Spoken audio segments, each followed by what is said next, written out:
Hello मेरे प्यारे छात्रों, भाई कैसे हैं आप सब लोग। बेटा 11th में जो हमने लेक्चर शुरू करा था, लेक्चर का जो हमने सीरीज शुरू करी है उसमें हम सेट पढ़ रहे थे। बेटा सेट मैंने तुम्हें 1 सेकंड लूंगा बस, तुम्हारा सेट हमने बड़े अच्छे ढंग से पढ़ लिया था। बेटा सेट क्या है? एक कलेक्शन है ना। ये तो हमने कई बार पढ़ लिया बेटा। इस सेट तो कोई बड़ी बात नहीं। सेट एक कलेक्शन है, अ कलेक्शन जो कि कैसा होना चाहिए? डिस्टिंक्ट होना चाहिए, वेल डिफाइंड होना चाहिए। ये तो होना ही होना चाहिए वेल डिफाइंड। इसके अलावा अनऑर्डर्ड हो सकता है, समझना है? अनऑर्डर्ड हो सकता है। ऐसे हम कलेक्शन को हम सेट कहते हैं। ठीक है, सेट को हमने रिप्रेजेंट करना सीखना है बेटा आज, है ना। बहुत इंपॉर्टेंट है, जरा ध्यान से देखो। देखो भैया, तो कैसे कैसे हम सेट को रिप्रेजेंट कर सकते हैं, ध्यान से देखिए। देखिए पहला तरीका है इन वर्ड्स। हम शब्दों में बोलकर सेट को रिप्रेजेंट कर सकते हैं, जो कि बहुत ही बेकार तरीका है, कहीं काम नहीं आता, खत्म बात है। दूसरा हमारे पास जो तरीका है वो है बेटा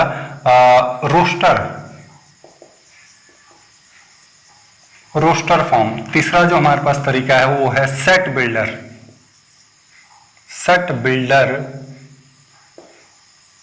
फॉर्म। ठीक है, इन तीनों के बारे में थोड़ा थोड़ा चर्चा कर लेते हैं, उसके बाद फिर आगे बढ़ेंगे। देखिए क्या है भाई, ये बहुत सिंपल चीज है, तो मैं सोच रहा हूँ इसे लिखा क्यों रहा हूँ। चलो फिर भी लिखा देते हैं भाई, बात छिड़ी है तो दूर तक जाएगी। देखो भाई, मान लो कोई हमारे पास नंबरों का कोई सेट है हमारे पास। सपोज कर लेते हैं हमारे पास कोई कलेक्शन है 1 2 3 4 5 6 7 एंड सो ऑन। इसी को ही मैं इन तीनों पे लगा के देखता हूँ, फिर थोड़ा थोड़ा करके आगे बढ़ेंगे। ठीक है, मान लो मुझे इसको वर्ड्स में लिखना है। ये जो सेट है, ये जो कलेक्शन है, चलो यहाँ पे ऐसा कर लेते हैं। ये जो कलेक्शन है, ये सेट है, इसको मुझे वर्ड्स में लिखना है, तो मैं कैसे लिखूंगा भाई? देखो वर्ड्स में लिखना बड़ा आसान है। वर्ड्स में लिखने का मतलब इनका कोई खास कैरेक्टर ढूंढो, कोई खास यूनिक इनका कैरेक्टर ढूंढो, है ना। कोई यूनिक इनकी पहचान, कोई यूनिक बात इनकी ढूंढो और उसको लिख दो। तो मैं लिखूंगा कि भाई a set of natural number, बस बात खत्म हो गई। देखो ये जो बात है ना, ये थोड़ा छोटी क्लासों में ज्यादा यूज होती है ना। छोटी क्लासों में, आईसीएसई में छोटी क्लासों में ज्यादा यूज है, कोई बड़ी बात नहीं है। अब देखो, अब मुझे मान लो रोस्टर फॉर्म में लिखना है। रोस्टर फॉर्म कौन सा है भाई? यही रोस्टर फॉर्म है जब किसी सेट को हम कैपिटल लेटर से डिनोट करते हैं कर्ली ब्रैकेट के अंदर, और अंदर एलिमेंटों को ऐसे लिख देते हैं और कर्ली ब्रैकेट को बंद कर देते हैं। इसी को ही रोस्टर फॉर्म कहते हैं। बात समझ में आ गई? आगे बढ़ते हैं भाई। अब आप आना है सेट बिल्डर पे। सेट बिल्डर बड़ा इंपॉर्टेंट है, और ये दोनों आपस में एक दूसरे को एक दूसरे में कन्वर्ट करने के लिए हमेशा पूछता है। वो भाई, वो कोई सेट दे देगा, कहेगा इसको कन्वर्ट करिए इसमें। रोस्टर में कोई सेट दे देगा, कहेगा इसको सेट बिल्डर में कन्वर्ट करिए। सेट बिल्डर में कोई सेट दे देगा, कहेगा इसको रोस्टर में कन्वर्ट करिए। बात सुनना है तो देखो जरा ध्यान से। मान लो इसी सेट को मुझे अब सेट बिल्डर में कन्वर्ट करना है, तो मैं कैसे करूंगा? सेट बिल्डर में बेटा देखो ऐसा होता है। सेट बिल्डर में क्या होता है? सेट बिल्डर में हम इन सब की जगह हम लिखते हैं एक्स सच दैट, यानी कि एक तरह से जो ब्लू सर्कल बनाया है ना मैंने, इस ब्लू सर्कल को हम एक्स से रिप्रेजेंट करते हैं। इस पूरे के पूरी ये जो जितने एलिमेंट है, सारे के सारे एलिमेंट, इन सारे एलिमेंटों को एक्स से रिप्रेजेंट कर देते हैं और फिर एक्स के बारे में बताते हैं। तो हम कहेंगे x is a natural number, और बात खत्म हो गई। देखो अब तुम्हें लग रहा होगा यार तो बड़ा आसान है भाई, ये लो और ये बता दो। देखो भैया जरा ध्यान से देखो, सारा का सारा मामला इतना आसान नहीं है। देखो ये तो 3 तरीके मैंने बता दिए, ठीक है। ये हमने बता दिया, ये हमने बता दिया, ये हमने बता दिया। अब मैं इन दोनों पे थोड़ा सा और डीपली चर्चा करना चाह रहा हूँ। भैया जरा ध्यान से देखो, मान लो 2 4 6 8 किसी ने लिखा, और किसी ने आपसे कहा कि इसको भैया सेट बिल्डर में ले आइए, तो आप कैसे लिखोगे? अच्छा थोड़ी से ये काम करते हैं, एंड सो ऑन लगा देते हैं। तो अगर आप इसको सेट बिल्डर में लाओगे तो आप लिखोगे एक्स सच दैट एक्स। भाई इन सबको आप एक्स से रिप्रेजेंट करोगे और फिर एक्स के बारे में बताओगे कि एक्स कैसा है। हम कहेंगे x is a even number. बात समझ में? थोड़ा और आगे बढ़ते हैं। मान लो यही सेट है 2 4 6 8, लेकिन अब भाई ये इन्फिनाइट सेट है और ये फाइनाइट सेट है। तो अगर ऐसा आ जाए तो कैसे लिखेंगे? तो वैसे ही लिखेंगे x is a even number. लेकिन इतना कह के बात खत्म नहीं करेंगे। बात समझना है? अरे भैया अगर तुमने इतना कह के बात खत्म कर दी, कोई और स्टूडेंट आएगा ठीक है, वो इस बात को जब पढ़ेगा तो वो क्या सेट बनाएगा, वो तो ये सेट बनाएगा ना, वो पढ़ेगा भाई x is a even number, तो वो तो लिखेगा 2 4 6 8 10 12, वो तो लिखता रहेगा आगे तक, क्योंकि तुमने आगे कोई बात कही ही नहीं है यहाँ पे, बात समझ में। तो हमें यहाँ पे कहना पड़ेगा कि भाई x कहाँ से कहाँ तक है, x इज, या ऐसे तुम ऐसे कह सकते हो, x इज लेस देन और इक्वल टू 8, ऐसे कह सकते हो, बात समझ में। अब इवन नंबर कह रखा तुम्हें, तो तुम्हें यहाँ पे एक और बात कहनी पड़ेगी कि x बिलोंग्स टू n, ये कंप्लीट बात कहनी पड़ेगी तुम्हें। भैया इवन नंबर तो ये भी होता है, इवन नंबर तो ये भी होता है, बात सुनना है, तो हमें ये बात कहनी पड़ेगी यहाँ पे कि x क्या है, इवन नंबर है। अब किसी के जब कोई बात पढ़ेगा तो उसके दिमाग में आ जाएगा यार x इवन नंबर है।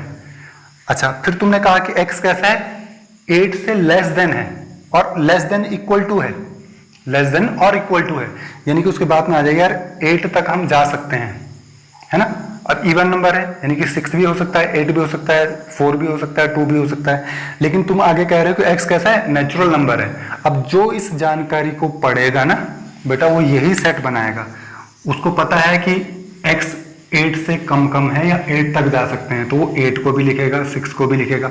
अच्छा, तुमने यहाँ पे कहा है कि नेचुरल नंबर है, तो भैया देखो 4 2, वो यही लिखेगा। देखो ये सारे के सारे इवन नंबर हैं, लेस देन और इक्वल टू 8 है और बिलोंग्स टू n है, ये सारे के सारे नेचुरल नंबर को बिलोंग करते हैं। सारी बातें आ गई इसमें, बात समझना है। थोड़ा और आगे बढ़ते हैं। देखो अभी आपको लग रहा हो कि अरे ये तो फिर भी आसान लग रहा, अरे भैया देखो सपोज कर लो कोई सेट है, मान लेते हैं 3 6 9 12, ये NCERT का कोई एग्जाम्पल ले रहा हूं मैं, ये ले लिया मैंने। अब भैया इसको लिखना है तो वही x, अब देखो इसको हम, इसका कैरेक्टर क्या ढूंढोगे, क्या कहोगे इसे, ये कहोगे कि ये 3 की टेबल है जो 15 तक जाती है, ऐसे कहोगे, क्या कहोगे इसे, समझ रहे हो मैं जो कहना चाह रहा, समझ रहे हो। कुछ सेट हैं जैसे 2 4 6 8 ये वाला, 6 8 ये वाला, इसको हम जब सेट बिल्डर में लाएंगे तो वो सेट बिल्डर में लाना आसान है, हम कह देंगे भाई x इज इवन नंबर, हो गया बात खत्म। लेकिन सारे के सारे जो रोस्टर हैं वो इतने आसान नहीं है, कुछ को आप ऐसे बोल के बता सकते हो कि ये इवन नंबर है, ये ऑड नंबर है, ये है, कुछ वो आप बता के ऐसे बोल सकते हो, लेकिन सारे के साथ ऐसे थोड़ी होगा, कुछ को आप फॉर्मुलेट करना पड़ेगा आपको, इसको मुझे फॉर्मुलेट करना पड़ेगा। फॉर्मूला कैसे बनाना, बहुत आसान है। देखो 3 को लिखो, 3 है हमारे पास 3, 6 हमारे पास क्या है 2 × 3 है, इसको तुम ऐसे भी लिख सकते हो, 3 × 2 भी लिख सकते हो, ठीक है। अगला है हमारे पास 9, उसको 3 × 3 लिख सकते हैं हम। अगला है हमारे पास 12, उसको हम क्या लिख सकते हैं, उसको लिख सकते हैं 3 × 4। अगला हमारे पास 15 है, 15 को 3 × 5 लिख सकते हैं, ठीक।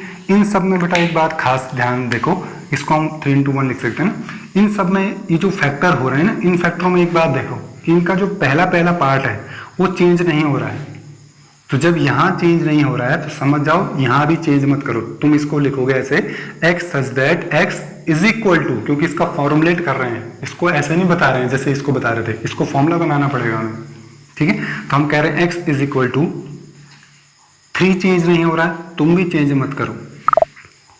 दूसरा वाला फैक्टर चेंज हो रहा है, यहाँ पे 1 आ रहा है, यहाँ पे 2 आ रहा है, यहाँ पे 3 आ रहा है, यहाँ पे 4 आ रहा है, यानी कि दूसरा वाला फैक्टर चेंज हो रहा है, तो जो चेंज हो रहा है उसकी जगह पे n लिख दो। बात समझ में, बड़ा सिंपल है फॉर्मूला बनाना। अब n के बारे में बताओ कि n कैसा है, तो सबसे पहले तो n बिलोंग्स टू n है भाई, n कैसा है, नेचुरल नंबर से आ रहा है, ठीक। और आगे बताओ n कहाँ से कहाँ तक है, 1 से लेके 5 तक है, तो 1 से लेके 5 तक है, बीच में n है और यहाँ पे ये साइन लगा दो, कंप्लीट बात हो गई ये, इसको हमने ऐसे बना दिया, ठीक। थोड़ा सा और आगे देखो, मैं एक और एग्जांपल देता हूँ तुम्हारे सामने। सपोज कर लो हमारे पास 2 4 8 16 32, ये कोई सेट है, ये भी NCERT का है, CBSE ये है। अब इसको कैसे बनाना है, तो भाई सबसे पहली बात तो मैं ये समझ गया था, इसको देख के समझ गया था कि इसको ऐसे बोल के काम नहीं चलेगा, ठीक है। इसको मुझे फॉर्मुलेट करना पड़ेगा, फॉर्मूला टाइप का बनाना पड़ेगा। अब कैसे बनाना है, बड़ा आसान है, x such that x is equal to, ये तो लिखूंगा ही मैं, कुछ नहीं करना, जो हमारे पास एलिमेंट है उनको रफ में 2 को हम कुछ नहीं लिख सकते, 2 ही लिख सकते हैं फिलहाल।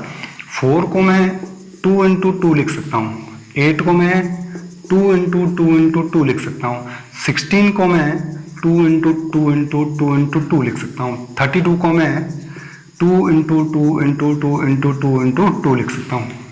अब इनमें देखो कोई खास बात बन रही है क्या? अरे भाई खास बात इसमें ये बन रही है कि इसको हम 2 की पावर 1 लिख सकते हैं, इसको 2 की पावर 2 लिख सकते हैं, इसको 2 की पावर 3 लिख सकते हैं, इसको 2 की पावर 4 लिख सकते हैं, इसको 2 की पावर 5 लिख सकते हैं। इन सबको जरा ऑब्जर्व करो ध्यान से, क्या हो रहा है इनमें? इनमें जो बेस है ना वो बेस चेंज नहीं हो रहा है। यहाँ भी बेस 2 है, यहाँ भी बेस 2 है, यहाँ भी बेस 2 है, यहाँ भी बेस 2 है, यहाँ भी बेस 2 है। तुम भी बेस को ही 2 ही रखो ना, जब वहां चेंज नहीं हो रहा तो तुम क्यों चेंज करो, तुम भी वैसे रखो। क्या चीज चेंज हो रही है? पावर चेंज हो रही है, तो जो चेंज होती है उसकी जगह n लिख देते हैं। अब n के बारे में बताओ कि n कहाँ से है। सबसे पहली बात तो n नेचुरल नंबर से है, सारे नेचुरल नंबर हैं n में। कहाँ से कहाँ तक है? 1 से लेके 5 तक है, 1 से लेके 5 तक है, बीच में n और ये साइन, और एक कंप्लीट हो गया तुम्हारा। बात समझ में आ गई? ये था बेटा हमारे पास, ठीक है। कल हम इसमें थोड़ा एक्सरसाइज शुरू करेंगे, एक्सरसाइज बहुत खतरनाक किसी काम की नहीं। उसके बाद सबसे इंपॉर्टेंट टॉपिक कल मिलते हैं।